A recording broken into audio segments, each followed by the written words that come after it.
بخاری حدیث ته رسول الله صلی الله علیه وسلم ارشاد فرمایلو چې الله کی قسم وہ مومن نہیں تعالی قسم آکس مومن ندا.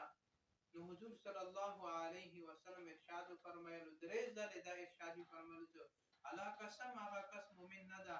نو صحابه کرام رضوان الله علیهم اجمعین ارزو کو اے الله رسولا بیا مومن څوک دا؟